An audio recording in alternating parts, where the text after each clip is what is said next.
Hey everyone, I'm Lubomira, and welcome to day 10 of my holiday card series. If this is your first visit, welcome to my channel. I'm so glad you found your way over here. Please make yourself at home, and I invite you to check out more of my content. For those of you who are returning, I am so grateful that you take the time to join me here on my channel. I love every minute we spend together. If you enjoy my videos, please remember to hit those like and subscribe buttons. By hitting that little bell, you'll get notified every time I post a new video, and you'll never miss out on any of the crafty goodness. How is everyone doing? I can hardly believe it's been 10 days already, and the holidays are approaching fast. Are you ready? Because I could surely use a few more weeks. Oh well. Today I'm making a quick snowflake card using some dies and an embossing folder. This is another great option for mass production if you need to throw a card together quickly. I'd almost say this is a limited supply card because it uses 2 dies, an embossing folder, and cardstock. I started off by embossing a greenish colored piece of cardstock. I'm using the Simon Says embossing folder Crystal Distortion. Embossing folders are a great way to make a background with some texture and interest with minimal effort.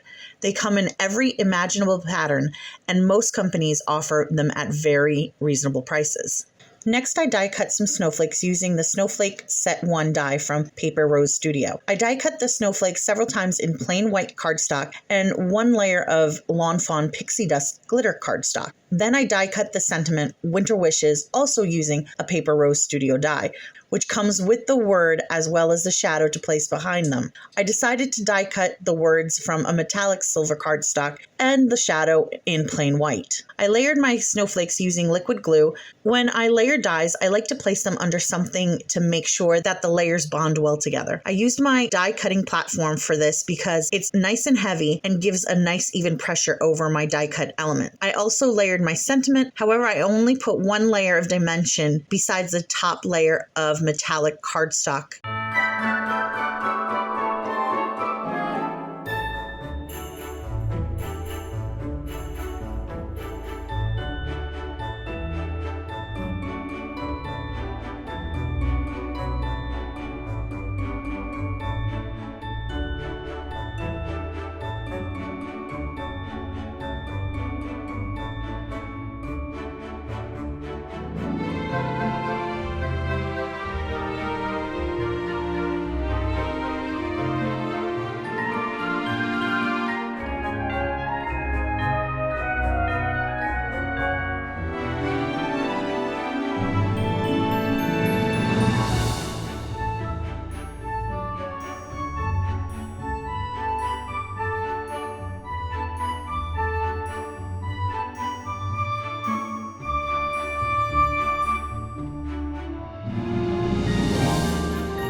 I went ahead and trimmed my background panel by 1/4 of an inch on both the side and the bottom. Then I attached it to my white card base using foam tape. Once I had my background attached, I added my snowflake to the card front. I attached it using liquid glue and placed it under my platform to dry for a few minutes. After my snowflake had a chance to bond, I went ahead and attached my sentiment to the center of the snowflake, also using liquid glue.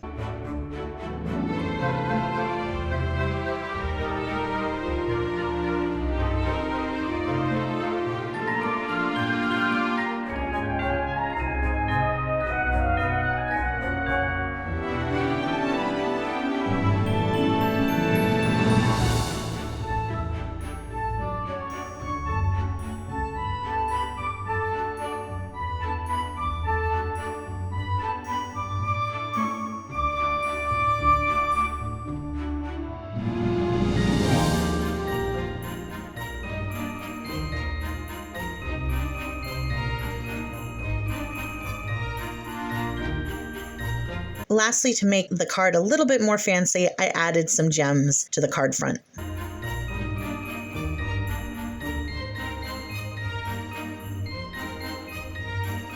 And that's it for this card. I think this is a beautiful yet simple card. It's so elegant, and the background really complements the shape of the snowflake. What do you think? Please leave me your thoughts in the comments below. I hope you enjoyed this video. If you did, please like and subscribe if you haven't already. I hope you have an amazing evening and life treats you kindly. I'll see you next time for day 11 of the holiday card series. See you then. Bye.